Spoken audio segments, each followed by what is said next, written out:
ప్రభునందు ప్రియమైన దేవుని వాళ్ళరా, దేవుడి రోజు మరొకసారి ఆయన సన్నిధానంలో తీసుకొని వచ్చినందుకై దేవుని మహింపరుస్తూ చేరి వచ్చిన మీ అందరికీ మన దేవుడు రక్షకుడైన యేసు ప్రభు నామములో నా హృదయపూర్వక వందనములు తెలియజేస్తున్నాను.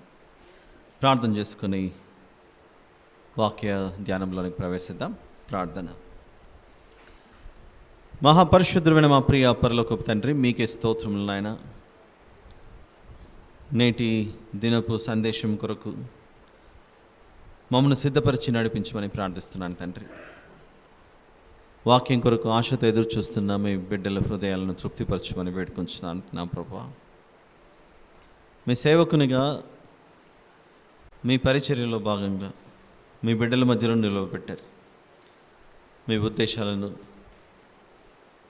గొప్పగా ప్రకటించుటకు మీ యొక్క సహాయం దయచేయమని ప్రార్థిస్తూ మా ప్రభువును ప్రియరక్షకుడైన యేసుక్రీస్తు ప్రభుల వారి పేరిట ఈ కృతజ్ఞత స్తుతి ప్రార్థన విజ్ఞాపన మా ప్రభువును మీకే యేసుక్రీస్తు ప్రభుల వారి పేరిట సమర్పించి ప్రార్థించి వేడుకుంటున్నాను తండ్రి. ఆమేన్.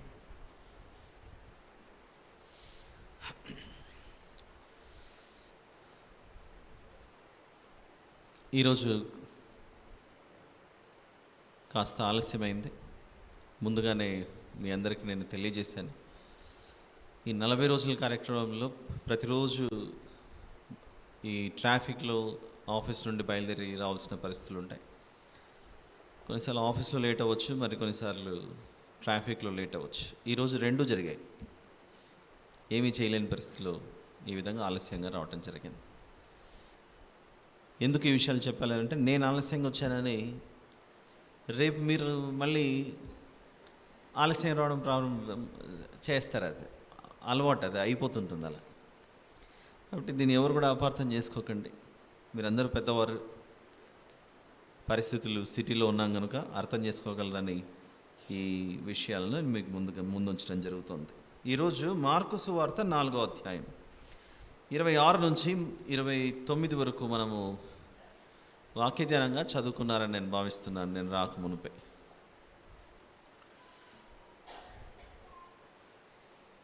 ఇక రాయబడిన మాటను ఒకసారి పరిశీలిద్దాం, చదువుదాం.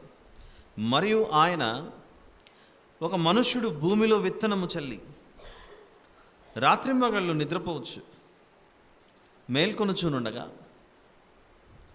వానికి తెలియని రీతిగా ఆ విత్తనము మొలిచి పెరిగినట్టే దేవుని రాజ్యం ఉన్నది. భూమి మొదట మొలకను, తర్వాత వెన్నును, అటు తర్వాత వెన్నులో ముదురు గింజలను తనంతట తానే పుట్టించును. పంట పండినప్పుడు కోతకాలం వచ్చినదని సేద్యగాడు వెంటనే కొడవలు పెట్టి కోయునని చెప్పాను. మరొకసారి మన ముందు దేవుడు ఉంచాడు. ఒక మనుషుడు భూమిలో విత్తిన విత్తనాన్ని మరొక ఉపమానంలో తీసుకొని మాట్లాడుతున్నాడు. ఈ 40 రోజుల ప్రయాణంలో మనం ఎక్కువగా విన్నది ఈ వ్యవసాయదారుడు విత్తనాలు, భూమిలోకి విత్తిన ఈ స్థితిని, విత్తనాలను గురించిన ఉపమానాలే మనం వినుకుంటూ వచ్చాం. మొదటి సందర్భంలో వినినటువంటి ఆ విత్తనాల సందర్భంలో ఒక వ్యక్తి విత్తనాలు చల్లుకుంటూ వెళ్ళాడు. కొన్ని త్రోవ పక్కన పడ్డాయి, మరికొన్ని రాతి నేలలు పడ్డాయి, మరికొన్ని ముండ్ల పొదల్లో పడ్డాయి, మరికొన్ని మంచి నేలలు పడ్డాయి. అక్కడున్న సందర్భం వేరు. దేవుడు అక్కడ నేర్పించిన ఆ ఉపమాన భావం వేరు. మందిరానికి అందరూ వస్తున్నా వాక్యం అనే విత్తనం కొన్ని త్రోవ పక్కన పడతాయి, సాతానుడు వచ్చి ఎత్తుకొని పోతాడు త్రోవ పక్కన పడగానే. మరికొన్ని ముళ్ళ పొదల్లో పడతాయి, అవి అడ్డుకోవడం వలన శోధనలు శ్రమలు రాగానే అవి నశించిపోతాయి. మరికొన్ని రాతి నేలలు పడ్డాయి, లోతు ఎక్కువగా లేకపోవడంతో, రాయి తగలడంతో అది ఎండిపోతుంది. అయితే కొందరు మాత్రమే, ఆ రోజు విన్నాం మనం, ఒక 100లో 25% మాత్రమే, 25% మాత్రమే, శేషం మాత్రమే ఇరుకు మార్గమును ప్రవేశించేవారు, కొందరే విశాల మార్గంలో ప్రవేశించేవారు ఎందరో అనే ఉపమానం గురించి అక్కడ విన్న సందర్భం వేరు. మరొక ఉపమానం విన్నాం. ఒక చిన్న ఆవగింజను చూపించాడు. అది లోపలికి వెళ్ళిన తర్వాత మొలిచి పెద్దదవుతుంది, అలానే పరలోక రాజ్యం ఉంటుందనేది ఆ ఉపమానంలో విన్నాం. తర్వాత గోధుమలు గురుగులు అనే ఆ ఉపమానం గురించి కూడా విన్నాం. కొందరు వచ్చి అడిగారు, మనం మంచి విత్తనాలే వేసాం కదా, ఇందులో గురుగులు ఎక్కడి నుంచి వచ్చాయి అని అంటే, అపవాది వచ్చి విత్తాడు. కొంతకాలం రెండు పెరగని, రెండు వచ్చిన తర్వాత ఆ కోతకాలం అప్పుడు గోధుమలను కొట్టులోనికి, గురుగులనేమో కాల్చబడుటకు అని ఆ ఉపమానం ద్వారా నేర్పిస్తున్నాడు. ఈరోజు మార్కు సువార్తలో మరొకసారి మనకు విత్తనాలకు సంబంధించిన ఉపమానమే వచ్చింది. ఇది నేను చెప్తున్నానా, యేసు ప్రభు పలికిన మాటనా? యేసు ప్రభు పలికిన మాటను మనం తెలుసుకోవడానికి చేస్తున్న ప్రయత్నం ఇది. ఒకవేళ నేనే విత్తనాల గురించి మాట్లాడుతూ ఉన్నాను అనుకోండి, ఈయనకు విత్తనాలు, భూమి, వ్యవసాయం తప్ప ఇంకేం రాదేమో అని అనుకునే అవకాశం ఉంది. కానీ ఇది నేను చేసినటువంటిది కాదు. మనం అన్ని వచనాలు చూస్తున్నాం. యేసు ప్రభు ఇచ్చిన ఈ గ్రంథంలో వ్రాయబడిన సందర్భాన్ని మనం చూస్తున్నాం. ఆ ప్రభువే ప్రతిసారి విత్తనాలు తీసుకొని మాట్లాడుతున్నాడు. ప్రభువే విత్తనాలు తీసుకొని మాట్లాడుతుంటే దానికి నేనేం చేయగలను చెప్పండి? ప్రతిరోజు విత్తనాలు అంటాడు, లేకపోతే ద్వారపాలకులు అంటాడు, దాసులు అంటాడు అని విసుగు చెందకూడదు దేవుని విషయంలో.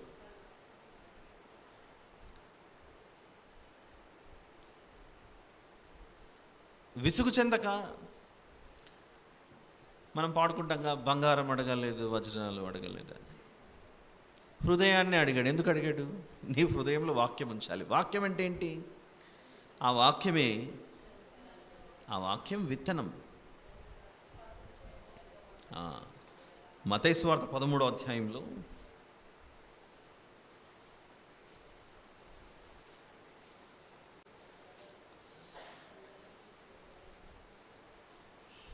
మత్తయి సువార్త 13:18 నుండి చూద్దాం. విత్తువాని గూర్చిన ఉపమాన భావం వినుడి. ఎవడైనా రాజ్యమును గూర్చి నా వాక్యము వినియు గ్రహింపకై ఉండగా దుష్టుడు వచ్చి మన హృదయంలో విత్తబడిన దానిని ఎత్తుకొని పోవును.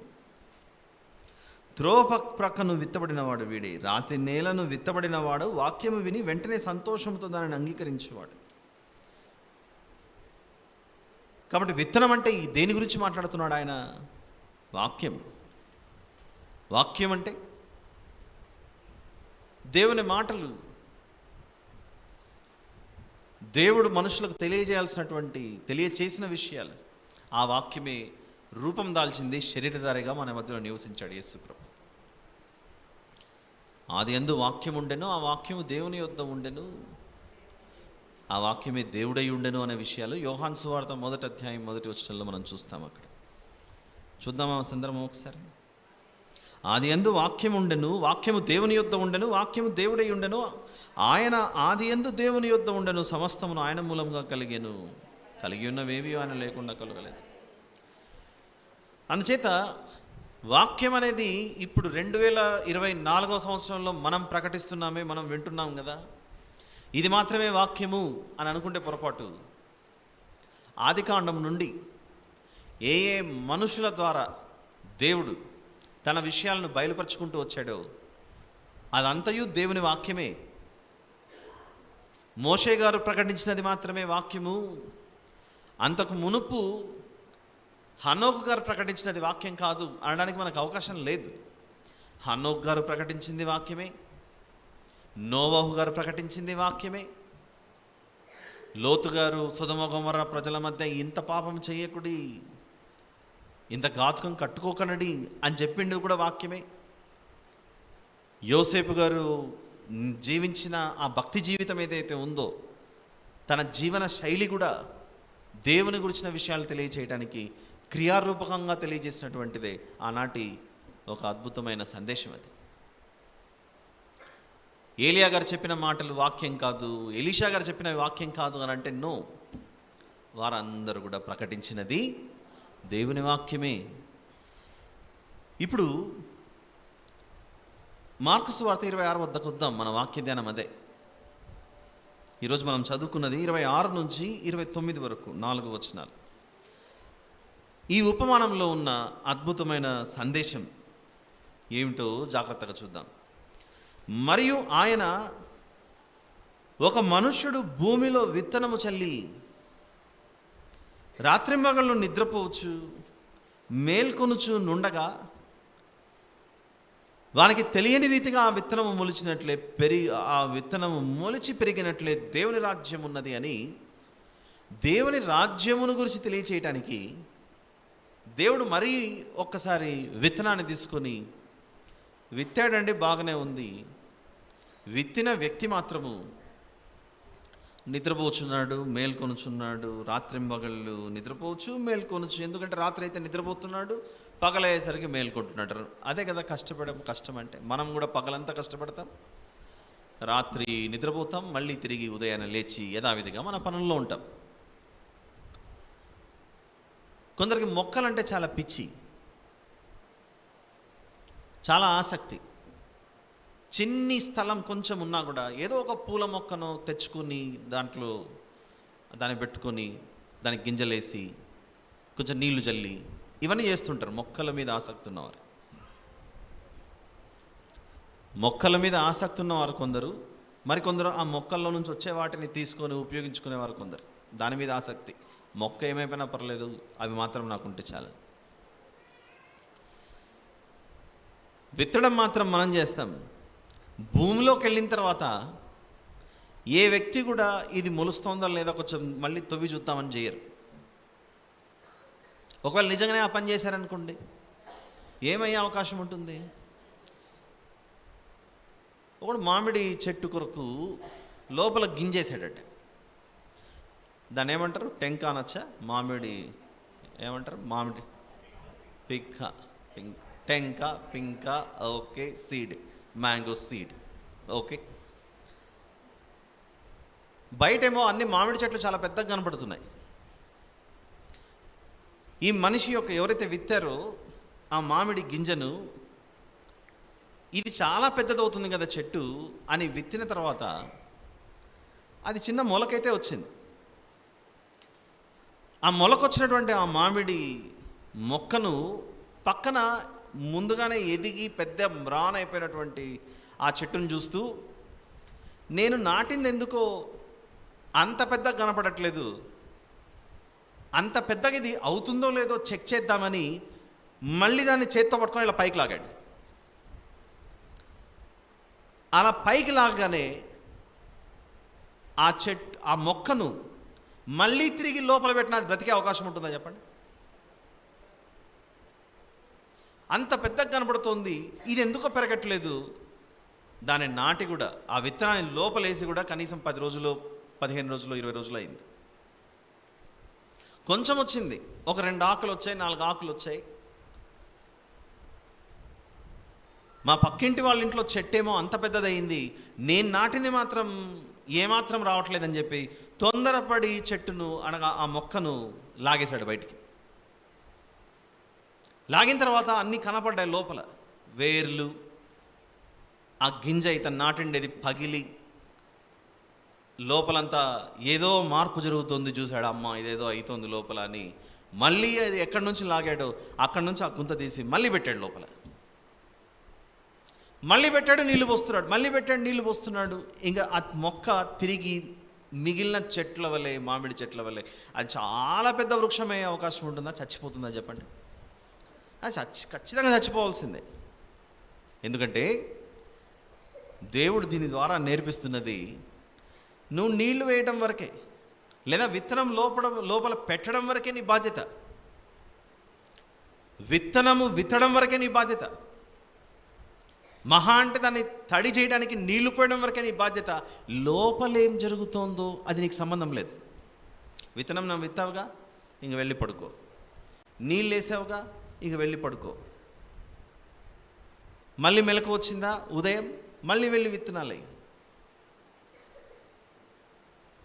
మనకు దేవుడు అప్పచెప్పిన బాధ్యత ఏంటంటే విత్తనం వేయడం వరకు, దానికి నీళ్లు పోయటం వరకు మాత్రమే మన బాధ్యత.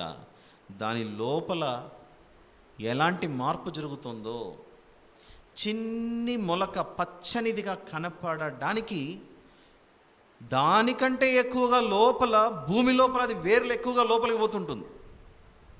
వ్యవసాయదారులకు బాగా అనుభవం ఇది. చిన్ని మొలక రావటానికి ఆ మొలక కంటే లోపల వేర్లు పొడుగు ఉంటాయా, ఈ మొలక పొడుగు ఉంటుందా? వేర్లే పొడుగు ఉంటాయి. అంటే ఈ చిన్ని మొలక పచ్చనిది కనపడడానికి లోపల ఎంతో పని జరుగుతుంది.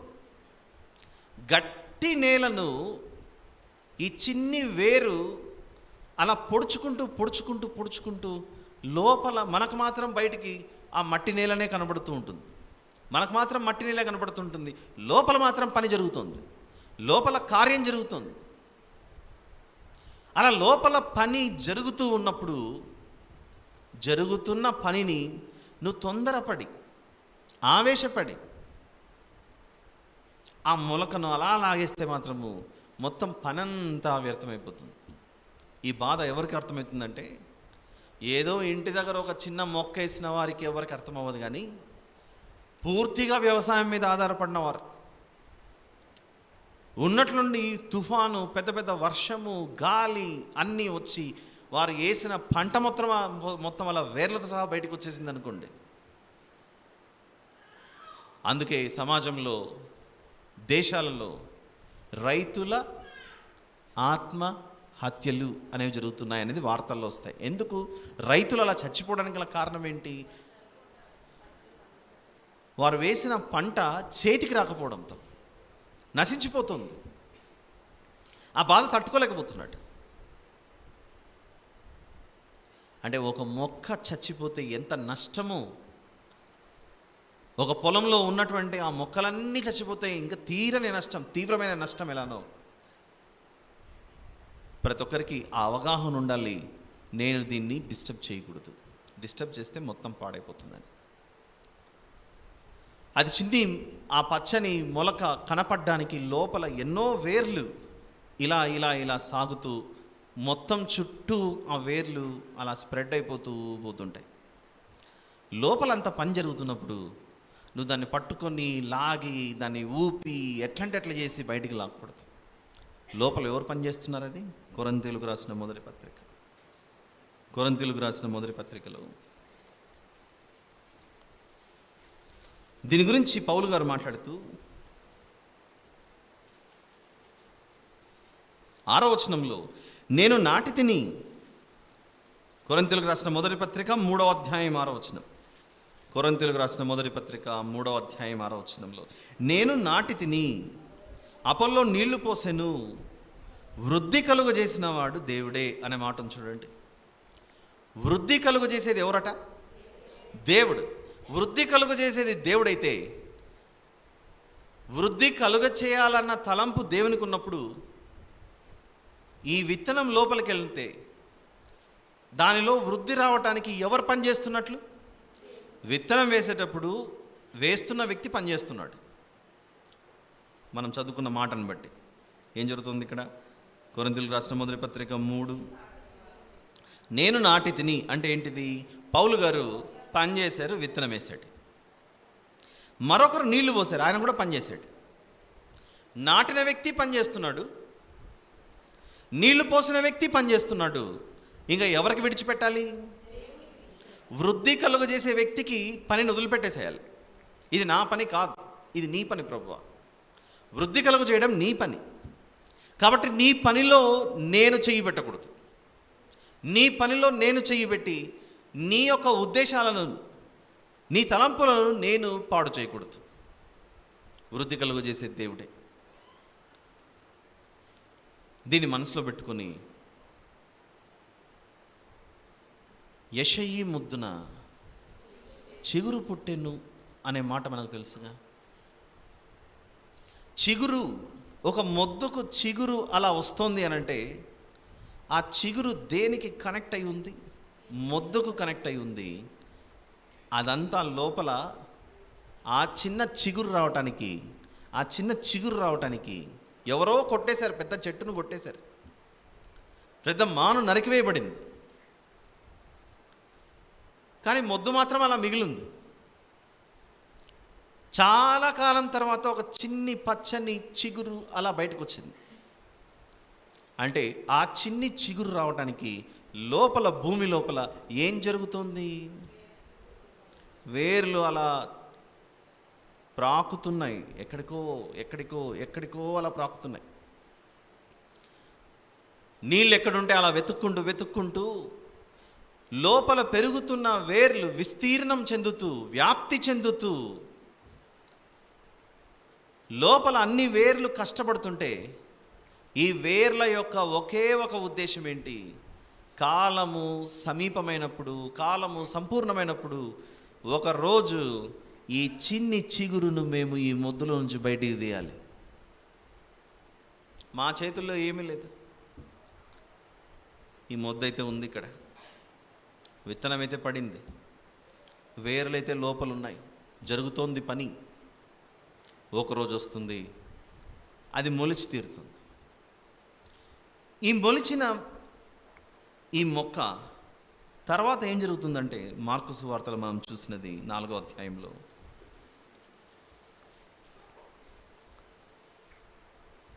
మొదట మొలకను, 28వ వచనం, 4:28, మొదట మొలకను తర్వాత వెన్నును, ఒక మొక్కజొన్న కంకిని తీసుకోండి. అది ఏమవుతుందంట, ఒకవేళ అర్థం కావడానికి మొక్కజొన్న కాన్ అనేది తీసుకున్నాను, మనకు అర్థమవుతుంది కాబట్టి సులభంగా. మొదట మొలకను తర్వాత వెన్నును, అటు తర్వాత వెన్నులో ముదురు గింజలు. విత్తనం పడాలి లోపల, అది లోపల వేర్లు వ్యాప్తి చెందాలి, ఆ తర్వాత అది మొలక రావాలి, అందులో నుంచి చిన్నగా వెన్ను పుట్టాలి, ఆ వెన్ను లోపల గట్టి గింజలు ఫామ్ అవ్వాలి. ఆ గట్టి గింజలు ఫామ్ అయిన తర్వాత వాటిని మనం ఉపయోగించుకుంటుంటాం. వాటిని ఉపయోగించుకునే ముందు జరిగేదే కొడవలి పడుతుంది ఆ మొక్కజొన్న తోట మీద. ఆ కొడవలు పెట్టి కోసే ఆ మొక్కజొన్న తోటను, ఆ కోసే దానిని మన భాషలో ఏమనాలి? హార్వెస్ట్ అంటారు, కోత అంటారు. విన్న ఈ మొత్తం ఎక్స్ప్లెనేషన్ మీరు మనసులో పెట్టుకొని, చిగురైతే వచ్చాడుగా భూమి మీదకి, మొద్దులో నుండి వచ్చాడు ఆ చిగురు. అంత సుదీర్ఘ కాలం ఏం జరుగుతుంది అని అంటే, హనోకు గారు మొదలుకొని పాత నిబంధనలో కనపడే మలాకీ గారు వరకు ఏం చేశారు వారు భూమి మీద అని అంటే, వాక్యాన్ని ప్రకటించుకుంటూ వచ్చారు. ఆ వాక్యమే క్రొత్త నిబంధన భాషలో ఏ పదాన్ని ఉపయోగించాడు? విత్తనము అన్నాడు.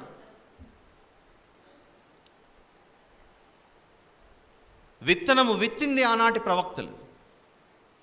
హనోక్ గారి కంటే ముందు కయీను చేతిలో హతమార్చబడిన హేబేలు గారి జీవితం, చనిపోయిన తర్వాత దేవునికి మొరపెట్టుచున్నది ఆ రక్తం. ఆనాటి నుండి మలాకీ గారి వరకు ఏం జరుగుతుంది అని అంటే, వారు దేవుని ధర్మశాస్త్ర గ్రంథాలను, దేవుని యొక్క వాక్యాలను చేతపట్టుకొని మనుషుల మధ్య వెదజల్లుతూనే ఉన్నారు. ఆ వెదజల్లిన మాటల్లో ఒక మాట చెప్పారు, ఒకరోజు పచ్చని చిగురు రాబోతుంది, కన్యక గర్భవతి ఇమ్మానుయేలను కుమారుని కని ఇమ్మానుయేలను పేరు పెడుతుంది. లేత మొక్క వలన పెరుగుచున్న ఆయన ఒకరోజు భూమి మీదకి వస్తాడు. నిశ్చయముగా మన వ్యసనములను, మన గాయములను, మన రోగములను ఆయన భరించును. ప్రతి ప్రవక్త, ప్రతి ఒక్క దైవజనుడు పాత నిబంధనలో ఇదిగో ఒక పచ్చని చిగురు రాబోతున్నాడు అనే ప్రకటించారు. చూడండి, చాలా కాలం క్రితం మీ మధ్యలో ఎమ్మాయు మార్గంలో ఇమ్మానుయేల్ అనే శీర్షికను మాట్లాడుకుంటూ వచ్చాం. యోబు గ్రంథం వరకు సాగింది మన ప్రయాణం. యోబు గ్రంథం వరకు సాగిన తర్వాత కీర్తనలకు వచ్చిన తర్వాత మనము ఆగిపోయాం. అలా యోబు గ్రంథం వరకు, అనగా ఆదికాండం నుండి యోబు గ్రంథం వరకు ఎమ్మాయు మార్గంలో ఇమ్మానుయేలు అనే విషయాన్ని వివరించుకున్నప్పుడు ప్రతి పుస్తకంలో మనకు ఎవరు కనపడ్డారు చెప్పండి? యేసు ప్రభువే కనపడ్డారు. ఆదికాండంలో ప్రభువుని చూసాం, నిర్గమాకాండంలో ప్రభువుని చూసాం, లేవియాకాండం, సంఖ్యాకాండం, ద్వితీయోపదేశకాండం, యెహోషువ గ్రంథం, అలా వరుసగా ప్రతి పుస్తకంలో ఒకరి గురించి మాట్లాడుతూనే ఉన్నారు. ఆనాటి ప్రవక్తలు, వారి నోట క్రీస్తు మాట, వారి నోట యేసు ప్రభు మాట. ఏం జరుగుతుంది? వారు వాక్యమును చేతబట్టుకొని ఇలా విత్తుకుంటూ పోతున్నారు. ఒకరు మాట్లాడుతున్నారు, ఇంకొకరు నీళ్లు పోస్తున్నారు. మోషే చెప్పినట్లుగా మనం ప్రవర్తించాలి, ఆ ధర్మశాస్త్రంను పాటించాలని ఆ ప్రజలు వారిలో చర్చలు, వారి సంభాషణ. వారు విత్తుచుండగా వృద్ధి కలుగు చేయడానికి ఎవరు పనిచేస్తున్నారు? దేవుడు పనిచేస్తున్నాడు. ఇది ఎలా వ్యాప్తి చెందింది? లోపల వేర్లు, విత్తబడిన విత్తనానికి వేర్లు ఎలా వ్యాప్తి చెందాయి ఒకసారి మనం ఆలోచిస్తే, ఎండిపోయిన బ్రతుకులలో ఒక క్రొత్తదనము నింపడానికే దేవుడు తీసుకున్న ఒక నిర్ణయమే. ఆలోచించండి ఒకసారి. ఇశ్రాయేలు దేశంలో నుండి వీరిని చెదరగొట్టి అషూరు చెరలోకి వెళ్ళిపోయారు, బబులోను చెరలోకి వెళ్ళిపోయారు. ఎప్పుడైతే బబులోను చెరలోకి వెళ్ళిపోయారో అక్కడ దేవుని తరపున గొప్ప సాక్షులుగా నిలబడ్డారు. షద్రక్, మేషక్, అబేద్నెగోలు అన్నవారు, దానియేలు గారు ఇలాంటి వారు, యెహెజ్కేల్ గారు ఇలాంటి వారు. నీవు మమ్మను అగ్నిలో వేసినా, అగ్ని గుండంలో వేసినా, ఇదిగో నువ్వు నిలబెట్టిన విగ్రహాన్ని మేము పూజించే అవకాశం లేదు. మా దేవుడు గొప్ప దేవుడు. సింహపు గుహలో నన్ను వేసినా కూడా నేను మాత్రం ఎట్టి పరిస్థితుల్లో నా దేవుని ప్రార్థించడం మాత్రం నేను ఆపను. ఈ దేవుణ్ణే వెంబడిస్తానని జీవించాడు దానియేలు గారు. ఇదంతా ఇశ్రాయేలు దేశంలో జరిగిందా, బబులోను దేశంలో జరిగిందా? ఇదంతా బబులోను దేశంలో జరిగిన సంఘటన. అంటే ఇశ్రాయేలులో ఉండవలసిన ఈ గింజలు, ఈ విత్తనాలు కాస్త ఇప్పుడు ఎక్కడికి వెళ్ళిపోయాయి? ఇశ్రాయేలు నుండి అలా తూర్పు వైపుకి వెళ్ళిపోయాయి. ఇశ్రాయేలు దేశం ఉన్న ఆ స్థలము నుండి, మనమే ఇండియాలో ఉన్నాం ప్రస్తుతానికి, ఇండియా మ్యాప్ పెట్టుకుని తూర్పు వైపున ఉన్న దేశాల గురించి చెప్పండి అంటే మనం చెప్తాం ఇటు చైనానో, ఇండోనేషియా, జపాన్ ఇలాంటి దేశాలు చెప్తాం.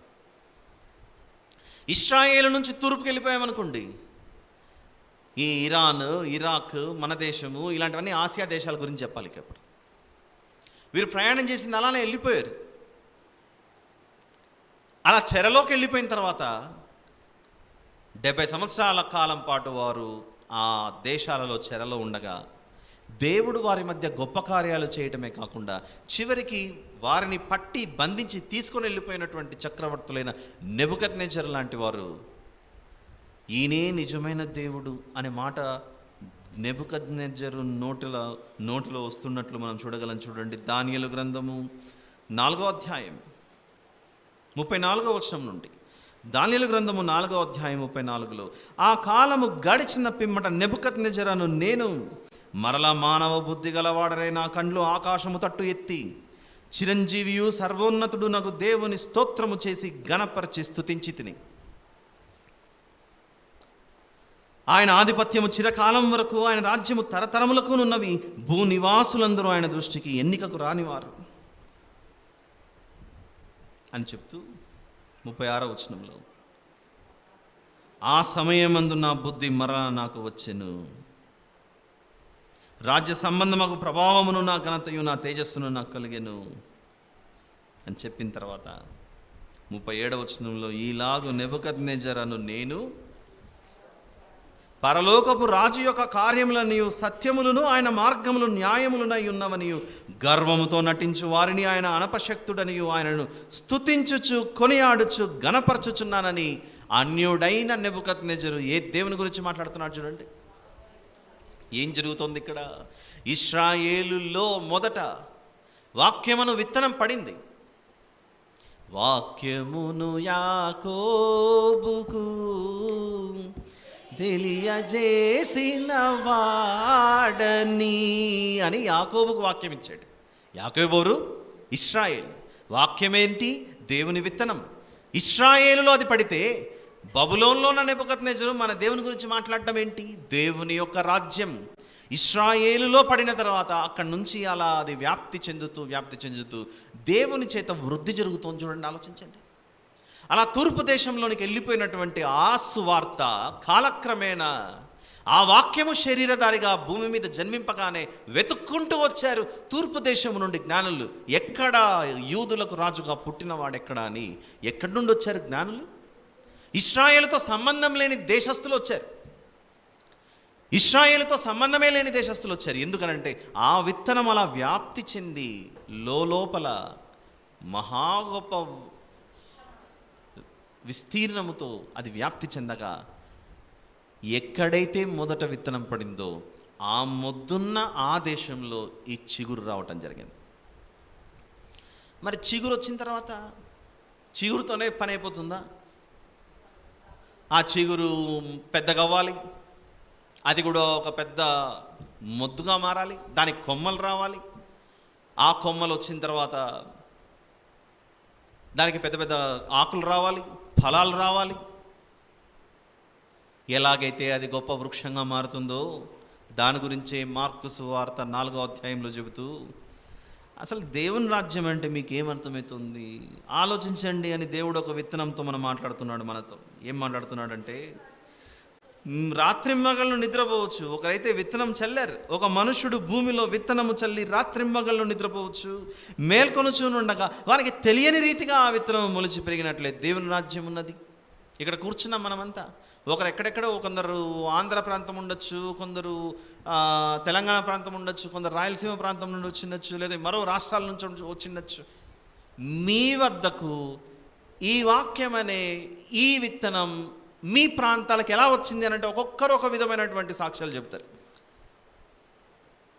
ఒక్కొక్కరు ఒక విధమైనటువంటిది. ఎలా జరిగింది అని అంటే అది మీకు తెలీదు, దేవుడు జరిగించాడు కార్యం. అది మీ వద్దకు తీసుకొచ్చాడు దేవుడు.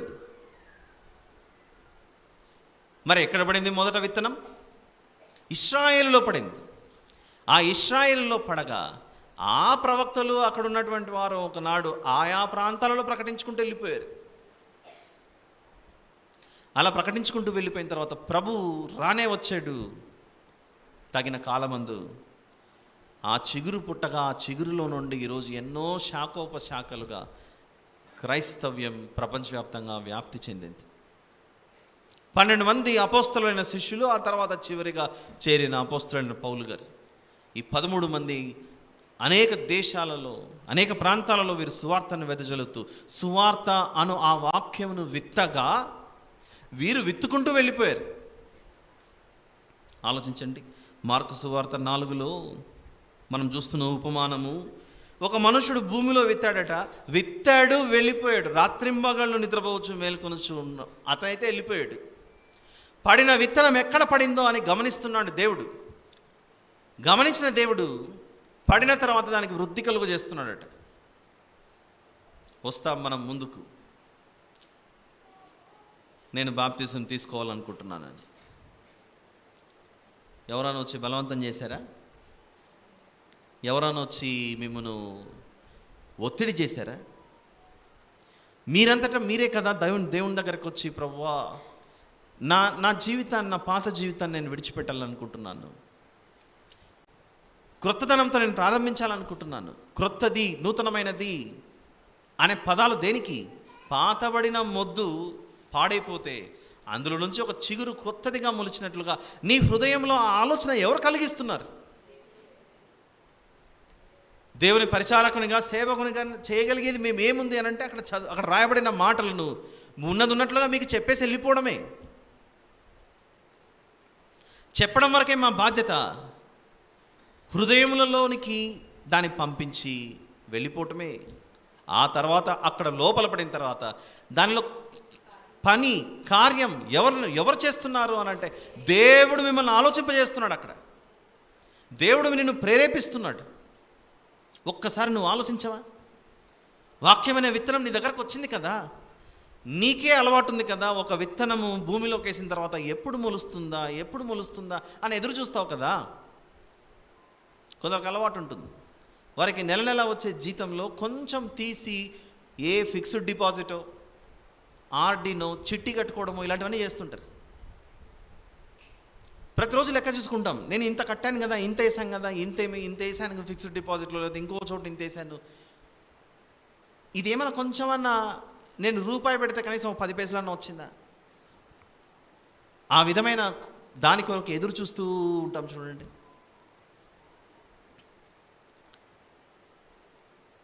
మీకు తెలియకుండానే అది ఆ పని జరిగిపోతూ ఉంటుంది. ఆ ఫలం రాగానే ఆనందం, అది పాడైపోతే చాలా ఇబ్బంది. అలానే వాక్యం గురించి మాట్లాడుతూ, ఇదిగో విత్తనాలు మీ వద్ద పడిన తర్వాత ఎవరి దృష్టి ఎవరి యొక్క సన్నిధి, ఎవరి యొక్క మనస్సు మిమ్మల్ని ప్రేరేపిస్తుందనంటే అది మనుషుల వల్ల అయ్యేది కాదు. అది మనుషుల వలన అయ్యేది కాదు. దేవుడు నిన్ను విడువక మళ్ళీ తిరిగి ఆలోచింపజేస్తున్నాడు. ఈరోజు విన్నావు కదా, నీకు ఈరోజు వాక్యం పడింది కదా, విత్తనము మళ్ళీ పెరికి వేసుకుంటావా? ఇందాక మామిడి గింజ ఒకటి లోపలికి వెళ్ళిన తర్వాత ఒక వ్యక్తి ఏమవుతుందా అని అలా పెరికి చూశారట. ఏమైంది దాని పరిస్థితి? చచ్చిపోయింది ఆ చెట్టు. ఈరోజు నీ హృదయంలోకి ఈ వాక్యం అనే దాన్ని విత్తబడుతుండగా, దేవుడిని విత్తుచుండగా ఇది ఏమవుతుందో అని చెప్పేసి బయట తీసి లాగేసుకున్నాం అనుకో, పనికి రాకుండా పోతుంది అది. దేవుడు నిన్ను లోపల ఉండి అలా మాట్లాడిస్తుండగా, హెచ్చరిస్తుండగా ఇంకా నువ్వు ఎన్నాళ్ళు ఆలోచించకుండా ఉంటావు. సరే మేము మారాము, వచ్చేసామనుకున్నాం, బాగానే ఉంది. మరి నువ్వేం చేస్తున్నావు ప్రభు కొరకు? నీ విశ్వాస జీవితాన్ని కాపాడుకున్నావా? ఇలాంటి అనేక ప్రశ్నలు మనలో దేవుడు పుట్టిస్తూ మనల్ని ఏం చేస్తున్నాడంటే ఆయనకు మనలను అంటు కట్టుకునే విధంగా మనల్ని తన వద్దకు సమీకరిస్తున్నాడు, తన వద్దకు చేర్చుకుంటున్నాడు. తన వద్దకు చేర్చుకునే దానిని ఏమన్నాడంటే కొరింథీ పత్రికల్లో ఒక మాట ఉంటుంది, చూద్దాం. అది 2వ పత్రిక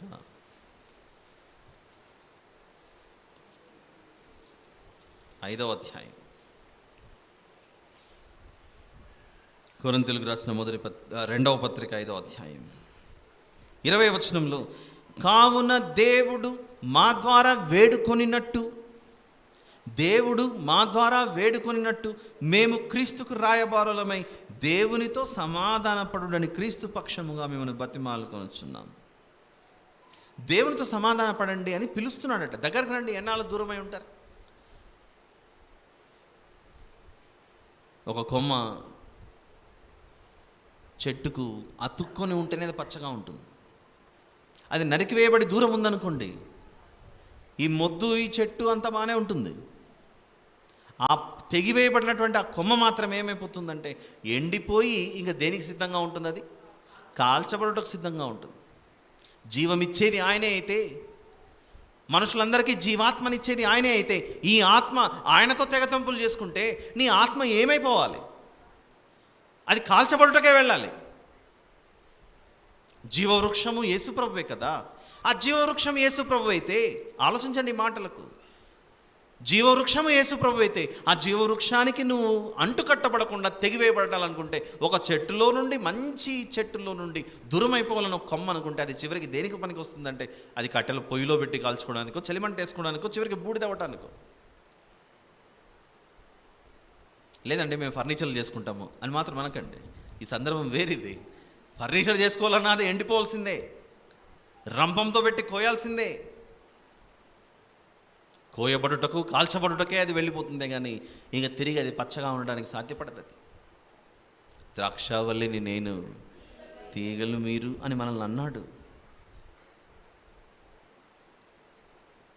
చూద్దాం, ముగించుకుందాం.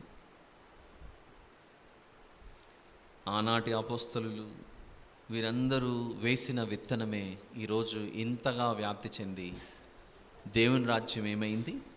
విస్తరించింది. భూమి లోపలికి వెళ్ళిన మామిడి గింజ చిన్న మొలకగా లేచి పెద్దగయ్యి కొమ్మలు వచ్చి తర్వాత పూతొస్తుంది. ఆ తర్వాత దానిలో చిన్న పిందె వస్తుంది. పిందె వచ్చిన తర్వాత పచ్చి కాయగా మారుతుంది. కాయగా మారిన తర్వాత పండు అవుతుంది. అప్పుడు పండుగ మారిన తర్వాత కొన్ని ఆ బరువు తట్టుకోలేక కిందన పడతాయి. లేకపోతే వాటిని కోసేవాడు వెళ్ళి తీసుకొని వెళ్ళిపోతాడు. ఆ కాలం వచ్చేంత వరకు విత్తిన వ్యక్తి ఎలాగైతే ఎదురు చూస్తాడో, యోహాను సువార్త 15 ప్రకారంగా నా తండ్రి వ్యవసాయకుడు అన్నట్లుగా ఆయన కూడా ఈ భూమి మీద తన కొడవల్ని పెట్టకుండా ఎదురు చూస్తున్నాడు. ఈ భూమి మీద విత్తబడిన మానవ జాతి అనే ఈ పంటను ఎప్పుడు కోయాలి అన్న దాని గురించి. సమయం లేదు కాబట్టి దీని గురించి ఇంతటితో ముగిస్తున్నాను. మిగిలిన విషయాలు రేపు విందాం. ప్రార్థన చేసుకుందాం. ప్రేమగల తండ్రి, కృపగలిగిన మా దేవ, పరిశుద్ధుడు మా తండ్రి, మీకే స్తోత్రం నాయన. ఇంతవరకు వినిపించిన వాక్యాన్ని బట్టి మిమ్మల్ని మహిమపరుస్తూ ఇంకను ఎన్నో విషయాలు మేము ఆలోచించాలి, సహాయం చేయమని వేడుకొంచి మా ప్రభువును ప్రియరక్షకుడైన యేసు ప్రభు వారి పేట అడిగి వేడుకొని సమర్పిస్తున్నాను తండ్రి.